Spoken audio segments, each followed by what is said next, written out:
Góðan daginn, kæra internet. Vegna veikinda þá staðan bara þannig að við getum ekki verið með lifandi viðtal í dag, en í staðinn við með samansafn af viðtölum sem að ég tók við fatlaðar konur fyrir listasýningu sem að ég hélt í sumar. Sú sýning var svolítið svona þannig sett upp að rýmin voru þannig að þau voru óaðgengileg fyrir alla nema þá sem voru með þeirra fötlun. Þannig að til dæmis það var blind stúlka þarna og rýmið hennar var óaðgengilegt fyrir alla sem að sjá. Og í sumum myndböndunum þá detta út hlutir bara til þess að sýna það líka. Mér langar að fjalla einhvern tíma seinna meira um þetta og þessa listaverk og þau listaverk sem ég hef verið að gera í tengslum við fötlunarlist.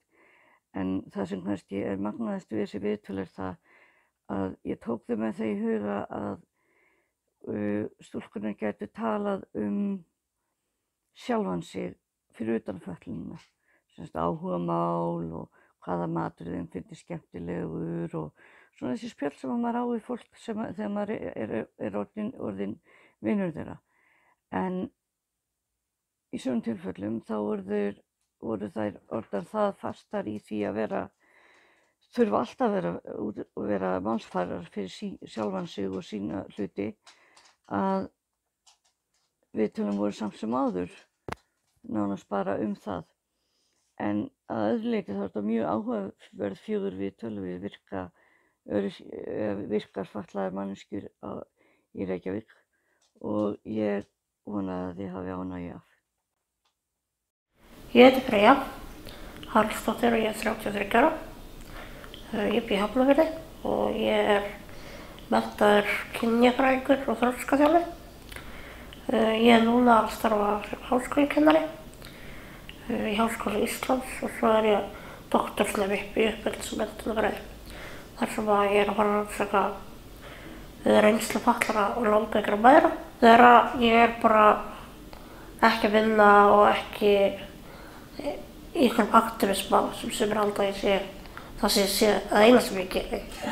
Að þá finnst mér bara ótrúlega notalegt fyrstulega að vera bara heima hjá mér.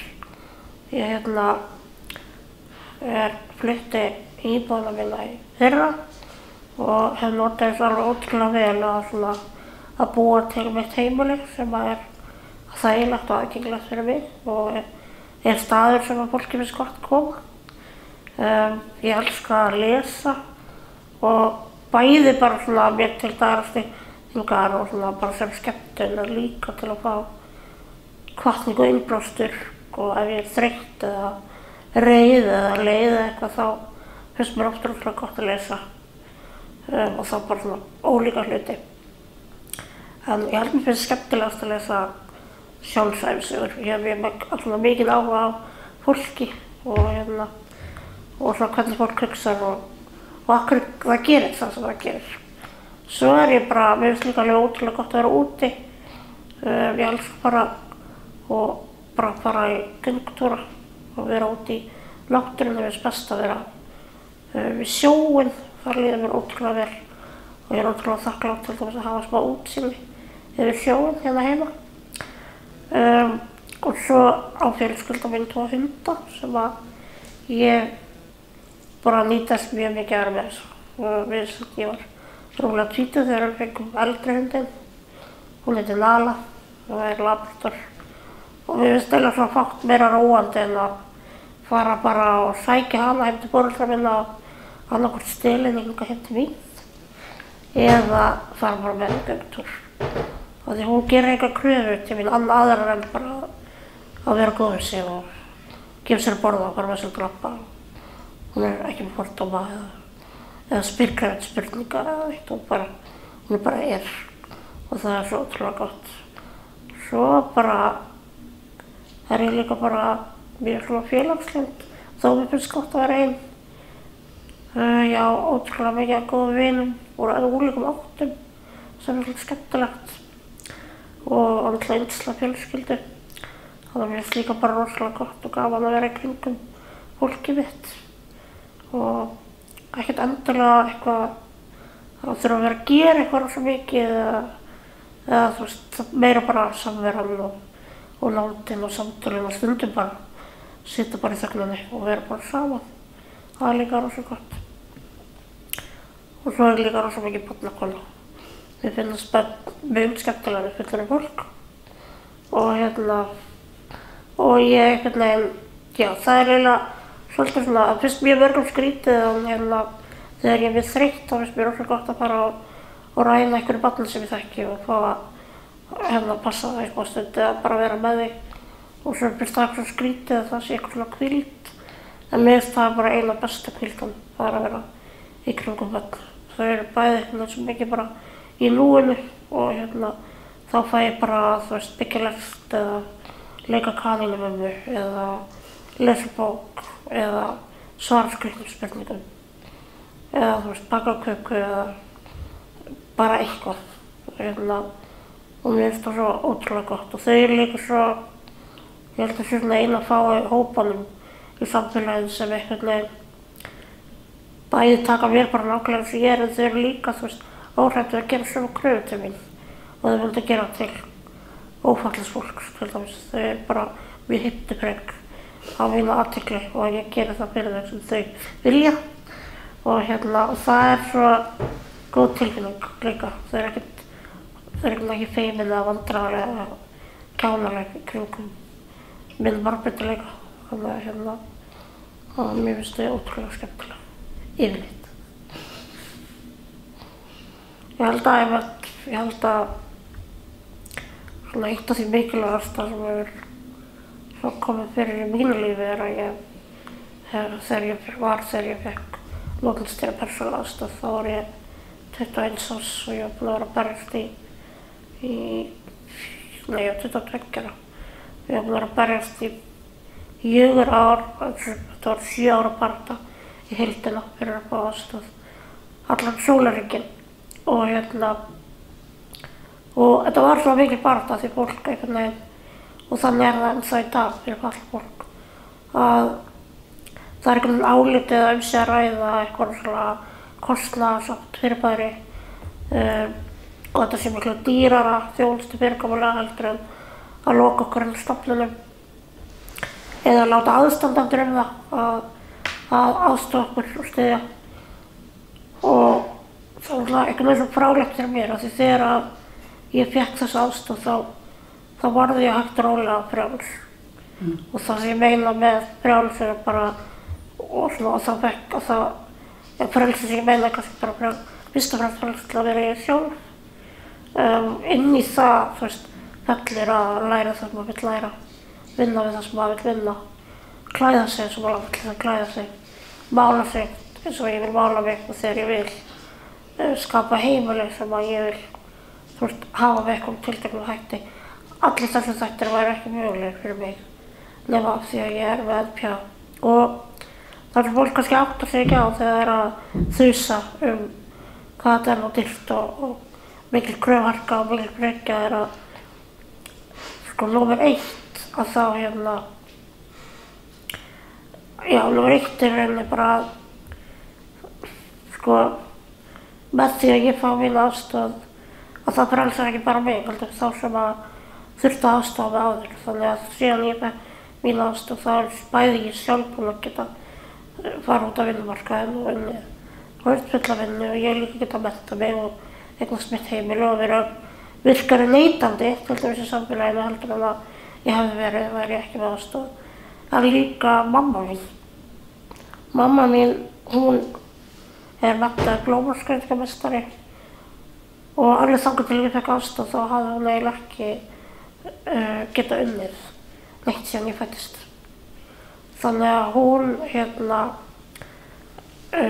hún er alltaf mér reið þegar ég læti þetta hljóma eins og að ég hafi verið eitthvað byrða henni, veist. Þannig það er auðvitað ekki það sem ég kannski að meina og hún sér það ekki þannig. En hins vegar er það samt staðreynd að veist, við vorum báðar mjög fastar vegna þessara aðstöðu og í dag er ég háskólakennari og doktorsnemi með 2 háskólagráður, bráðum 3, já. Og hún að starfa í sýnifagi. Hún búin að opna blómabúð og hverjum degi fer hún í sína vinnu og gera það sem hún elskar. Það að við séum alltaf bundnar af því að vera saman út af því að ég þarf aðstoð. Og það sem gerist líka að það skapast miklu meira valdajafnvægi innan fjölskyldu og vinahópa þegar maður fær aðstoð þessu tagi. Því að núna ég bara dóttir foreldra mína og systir bræður mína og vinkona vina mína. En ekki einhvern veginn þiggjandi þeirra ölmusu eiginlega alltaf. Og þannig að það held ég eitt af allra mikilvægasta sem hefur komið inn í mitt líf. Og